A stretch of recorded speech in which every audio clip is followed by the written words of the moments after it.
Good morning. Good morning. Welcome to the Real Estate Chicas Talk Show. I'm Jen Olmstead. I'm Ana Montemayor. And with us today is Jason GETMAN. He's a CPA out of Colony.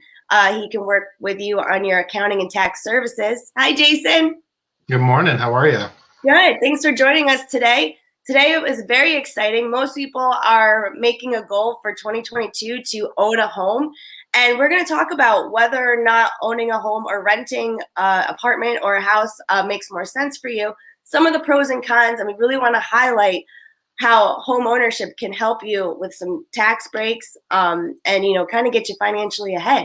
So hopefully today this helps you when you're trying to sort out how to own a home, whether or not it is for you. And Jason's going to help us with some of those tax questions that you might have. So if you have questions, definitely put it in the comments and we can get those answered for you. Yes. Buenos días, New York.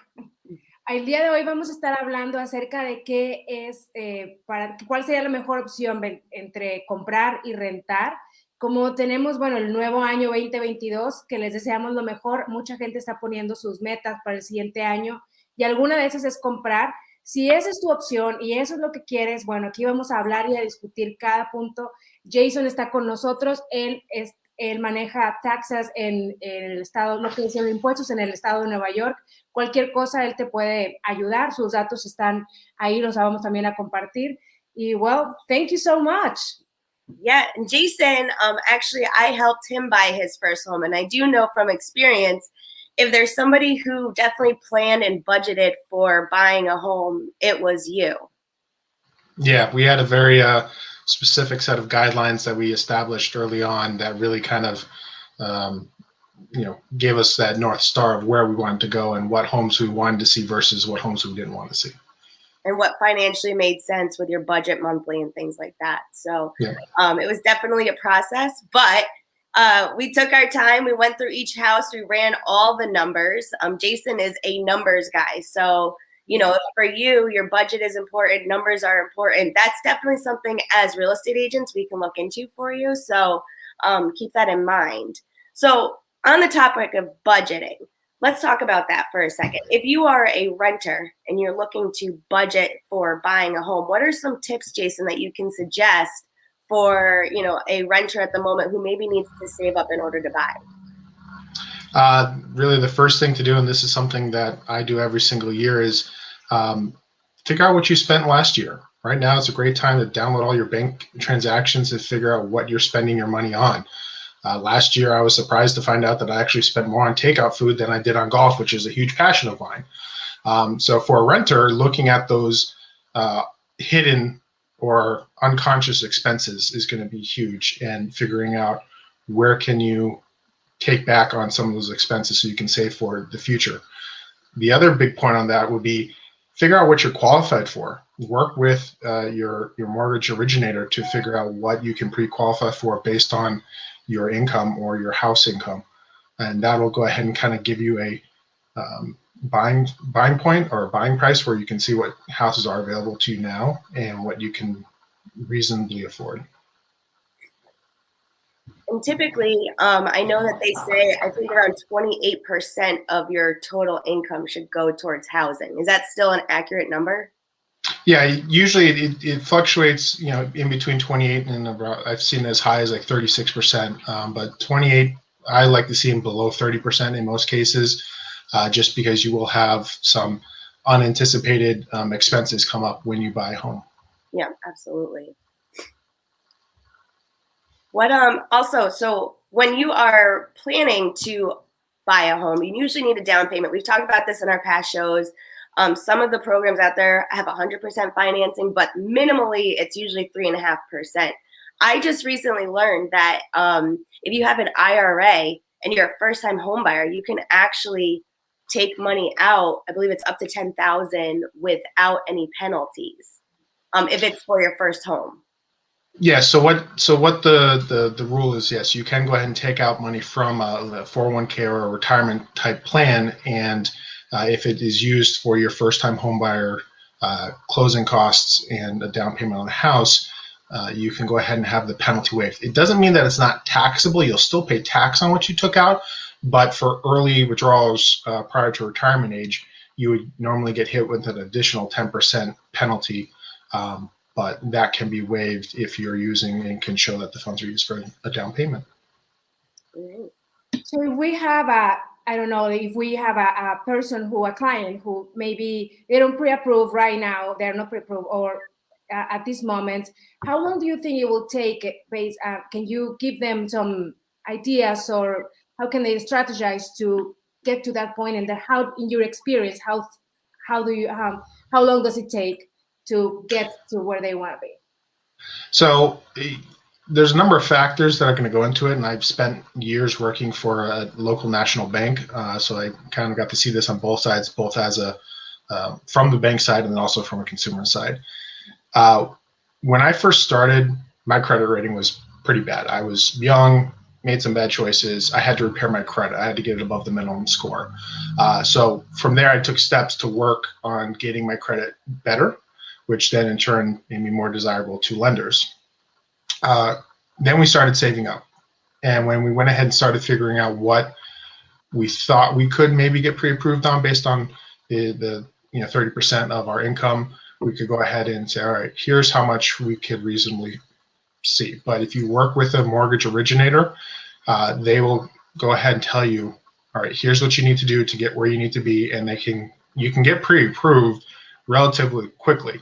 It's a not a painless process, but it's a pretty quick process nowadays. There's a lot of online tools that can get that done for you. But call me old-fashioned, but I still like the face-to-face with a human being, because then I know who I'm talking to. Right. So with tax returns coming up soon, I'm sure you're going to be extremely busy. I think one of the big things that people are going to want to know is, what should we do with this money? And actually purchasing a home and investing it into, your house itself is actually a really great idea. So when you start to find out that you're going to get money back, you should really start thinking about budgeting and playing off of that. That's a nice little nugget to start with, and then you can build if you need to. But if you contact one of us at Olmsted Real Estate Group, we might be able to work with what you already have in savings, and you can actually start a savings for home ownership for future issues or problems or things that arise. A lot of people are concerned that owning a home is too much work, so they like the convenience of renting versus buying. But there's condos, there's townhomes, there's certain home situations that you can make it fairly simple. And if you budget and plan in advance, you'll have that savings so that it's really not as bad. Plus nowadays, also the times are changing. Like, it seems like now families are getting smaller, or maybe one kid or maybe none, and the traveling mode that we came up in the last couple of years is also something that I find some clients that is like, well, yeah, but I move a lot, I travel a lot. Should I get a home still, or should I just rent everywhere I go? What are your thoughts, guys, about that? Well, from a business standpoint, I'm all about Airbnb right now. So if you're somebody who maybe only spends 6 months in your house, seriously consider short-term renting out your house, because I know a lot of people whose business model is to Airbnb their property, and they are making a lot of money. So I'm always looking at everything I do in terms of business. So how can I turn my regular lifestyle into a business? So if you're going to travel, you could do something like that, but also winterizing your home. So I know a lot of snowbirds around here. They winterize their home, they shut it right down, they keep it real simple, and they leave for a few months and then they come back. So if you budget for that or plan for that, or think ahead and actually use your house as an income source, that could work out to your advantage. Yeah, I agree, Jen. You can definitely use this asset that you're purchasing to basically give yourself money. There's a lot of tax benefits depending on how long you're renting out your house for. I go into a kind of 1-hour class about the Augusta Rule and how you can short-term rent out your house and not have to pay any taxes on that income. But as you point out, for those who are constantly moving around, they could go ahead and rent out their house while they're away, and that way their asset is not going unused. They're actually putting it to work while they're not in it, and it's a great way to help make sure you're getting the most out of that home. Right. So Do you want to go ahead and say a little bit of that in Spanish just to kind of catch up Sure, yes. speaking followers? Estamos hablando acerca de qué es lo mejor si, bueno, comprar o rentar. Y ahora lo que comentábamos es de que debido a los tiempos, como hay mucho movimiento, viaje, etcétera, ¿qué es lo mejor? Hay clientes que nos dicen, pero como viajo tanto, me gustaría tener, ¿para qué comprar si puedo rentar en cualquier lugar? Bueno, lo que estamos platicando, Jen estaba diciendo que ahora muchos de los clientes que tenemos también hacen Airbnb. Entonces, tienes tu casa, la compras y la puedes rentar Airbnb, o la gente que se va de invierno en Nueva York, el clima en invierno es muy frío, se van a otros lugares más cálidos, o en México, por ejemplo, como yo estoy acá, puedes rentar tu casa durante el invierno. Y no nada más eso, Jason nos comentaba, hay beneficios en impuestos que puedes también tener, depende de cuánto rentes, etcétera. Obviamente cada caso es en particular, pero lo ideal es, ten tu propiedad, si no estás ahí, siempre puedes rentarla, y si no, también siempre puedes venderla en algún momento. Beautiful. Doesn't it sound so? I could just listen to that all day. I don't even know what you're saying, but I love it. I could just be talking about how beautiful the life is. Doesn't matter. I love it. Let's transition into that rent versus buying, and what are some tax benefits to owning your own home? So the big tax benefits for owning your own home is the interest and taxes that you pay on that home are deductible on your against your normal income. Whereas if you're just renting, there's no tax deductibility there. The government wants you to go ahead and buy land and pay these taxes, so they go ahead and they give you these incentives. You can write off against your household income. The real estate taxes, the state and local taxes, and mortgage interest, including points. Absolutely. And, when you're renting, first of all, the cost of renting is so high right now. When buyers come to me and they tell me how much they're paying in rent and they're wondering if they could afford a home, 9 times out of 10, I'm like, you could actually save money by having a mortgage because the rates are so low right now. And, if you do some research, they're actually going to start raising those rates. So if you're somebody who had a 3 or 5 year plan to own a home, that interest alone that you're going to be paying will make it so that, it'll be tough or more expensive to own that house. You really might want to think about pushing that goal to 2022 versus waiting, because 5% interest on a 30-year loan will look very different than the 3% that we're at right now. Yep, and even just a couple of percent difference there on a $100,000 house is going to make a lot of difference over that 30-year mortgage. You could go ahead and pay almost double the cost of that house at 5 or 6%. Absolutely.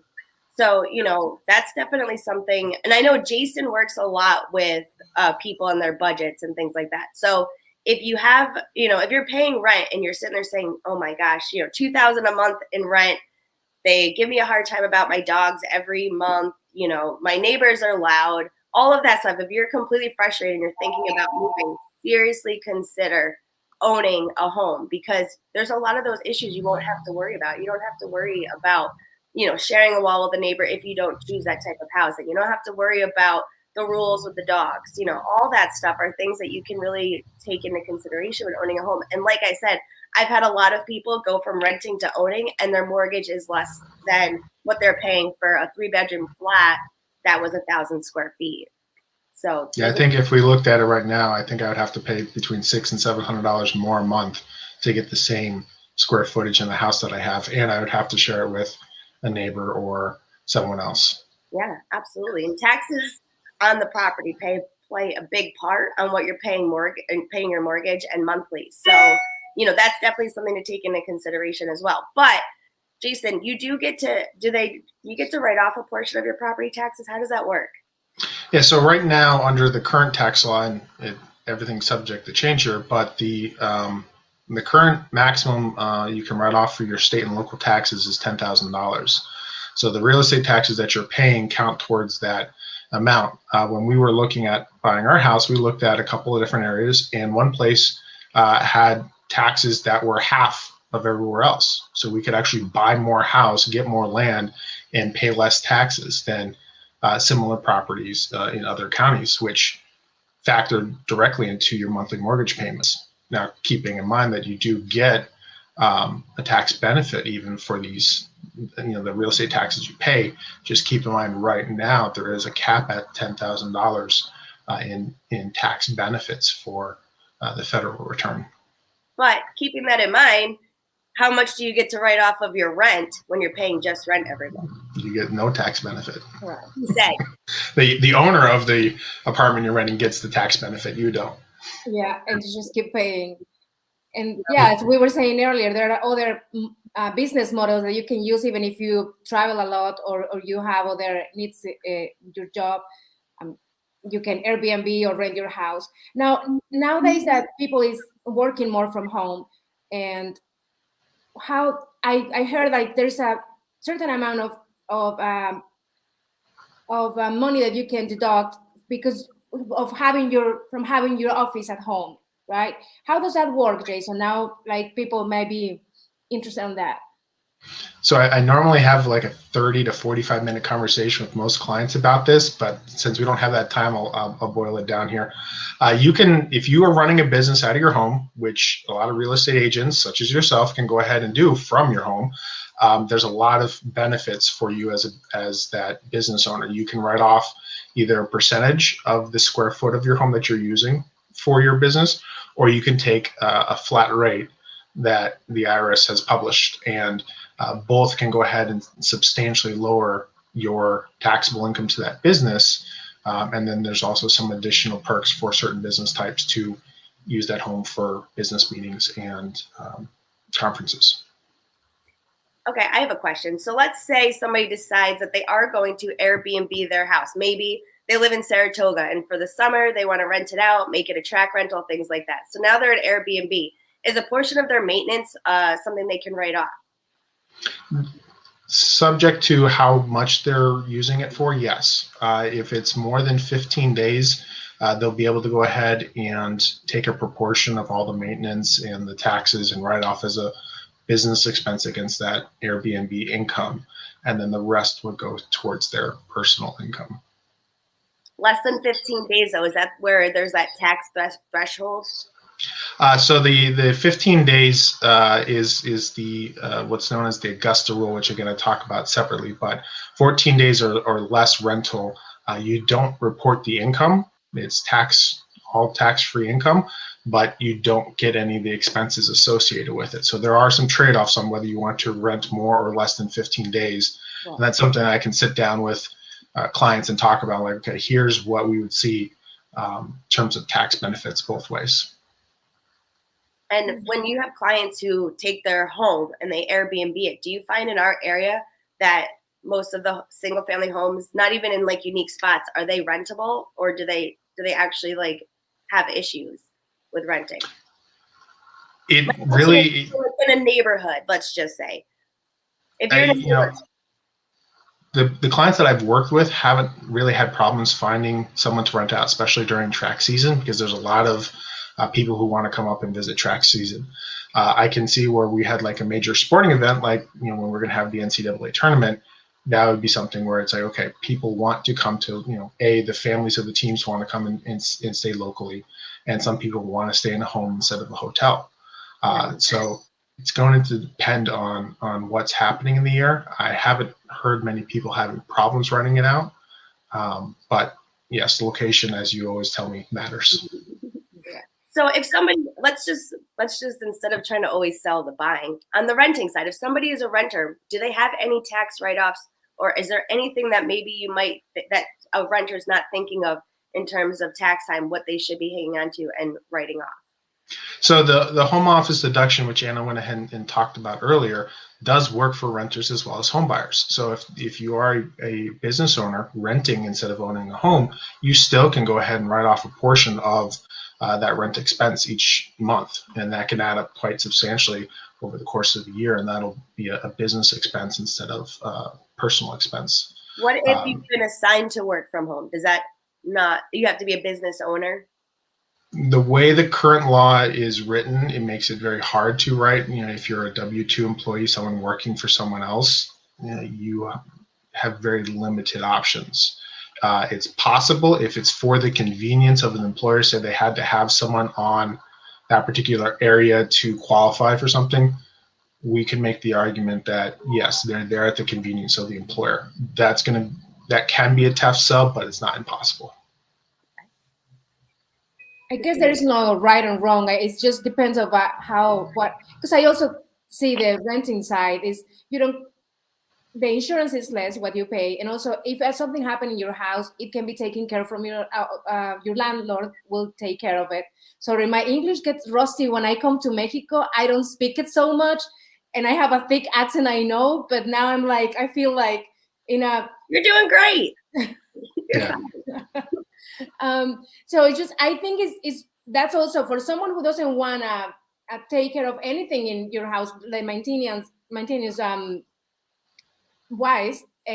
Also, like when you rent, that's one of the pros. Like everything is taken care of and covered. You don't have to do any of that.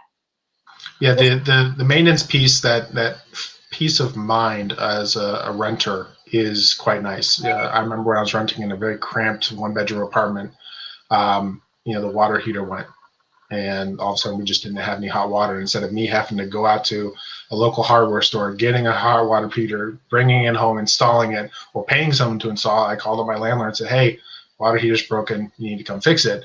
And then, less than 24 hours later, I had hot water again. So that's a lot of appeal to some people who don't want to have to worry about, whether, if the hot water heater goes, what am I going to do? But that's part of the process I like to look with them. If people are already renting and paying $2,000 and they get into a home and they're only paying $1,500, they're saving $500 a month just in cash, which I work with and say, okay, if you want to free up some of this money to put, use for takeout, whatever, put the other part away for house repairs and expenses, as those pop up. Well, and an interesting thing too, so a lot of people will say they like the convenience. They don't want to have to do anything. They want it all done. A lot of developers and builders are now starting to cater towards that mindset. So, for example, my aunt and uncle, I sold their house in Del Mar. They lived, that was their first home. They lived there forever. And they're like, we just want to do a condo. We want to do something easy.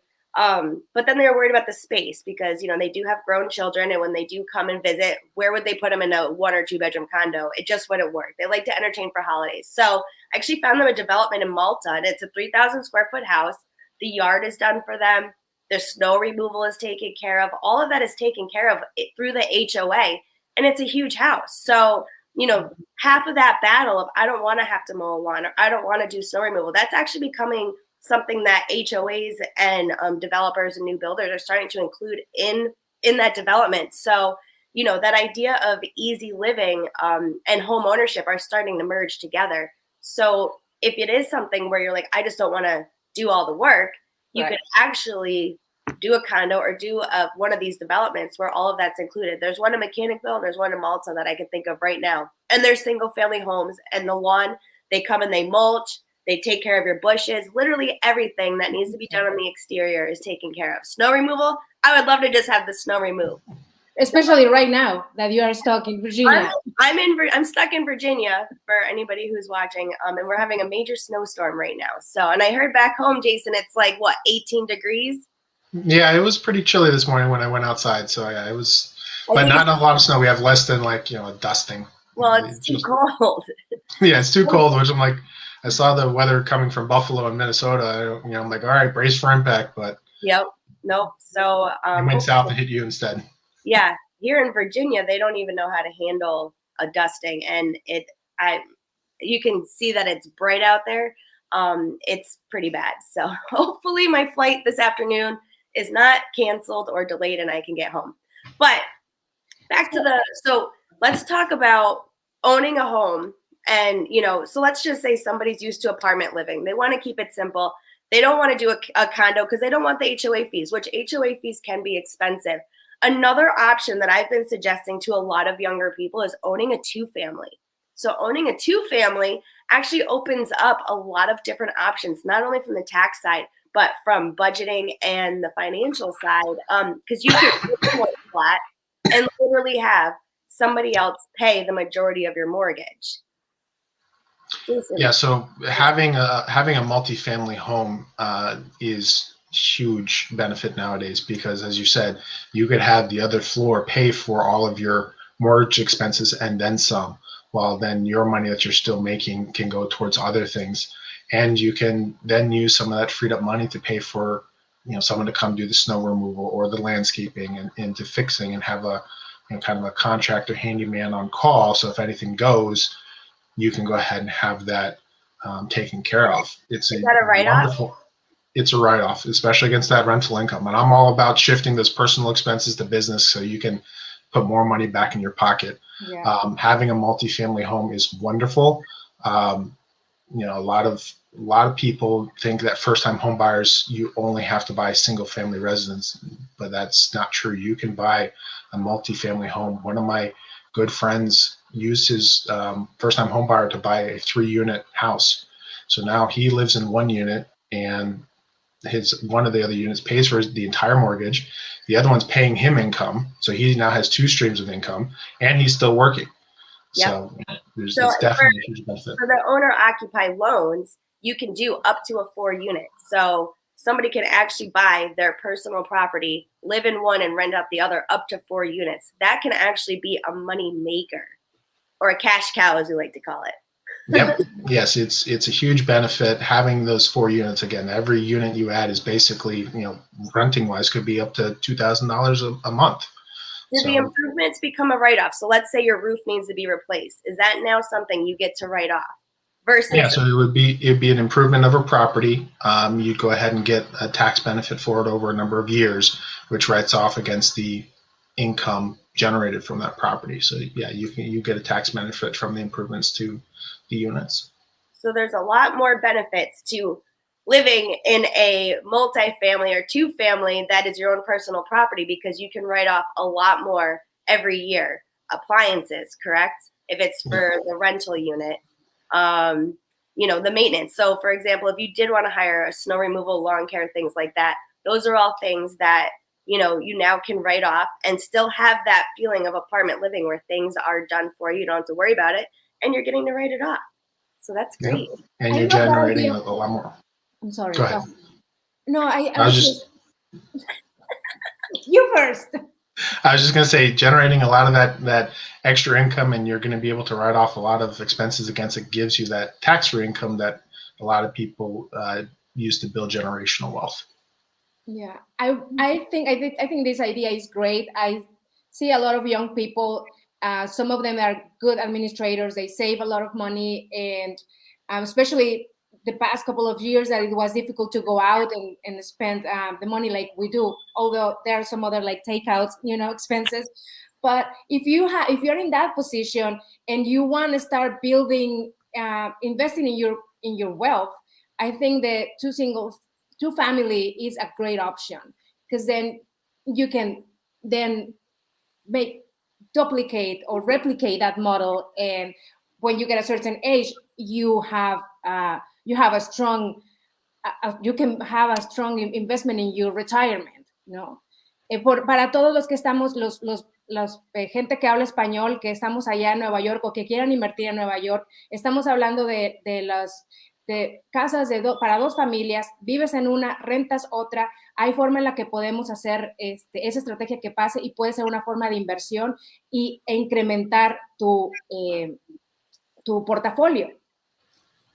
Thank you for letting me bring this in. Oh, that's great. So absolutely, one of the things that I would suggest is, if you are thinking about owning a home, talk to Jason, talk to one of us, and really let's sit down and plan how we can get you there. Sometimes, and we're going to get you in touch with a mortgage person as well. Sometimes having that plan in place makes it so much easier to put those footprints in motion. So if you have any questions, we got our numbers here. Jason, I have your number here. I actually have your card. It's an oldie but a goodie. Yeah, feel free to reach out to me, either email, web, or a phone, to go ahead and just talk with me. Even if you're just thinking about starting the process and want to kind of take some guesswork out, I work with everyone, even just to go ahead and say, okay, here's what we anticipate, here's what I would see, and it alleviates a lot of anxiety about this part of the process. Absolutely. All right. Well, that's our half hour. It was great talking to everybody. And we hope we'll see you next Monday for our 9 a.m. Real Estate Chicas Talk Show. Jason, thank you for coming on. Gracias, Jason. Thank you very much for having me. When are you coming back? When am I coming back? No, Oh. not you. Me, I'm coming back the 19th. I'll be there. All right. All right. So in the meantime, we'll still be here virtually, and we'll still be here for all of your real estate needs. So thank you again for tuning in, and Happy New Year, everybody. Feliz Happy New año. Year. Make this one a great one. Bye. Ciao. Bye.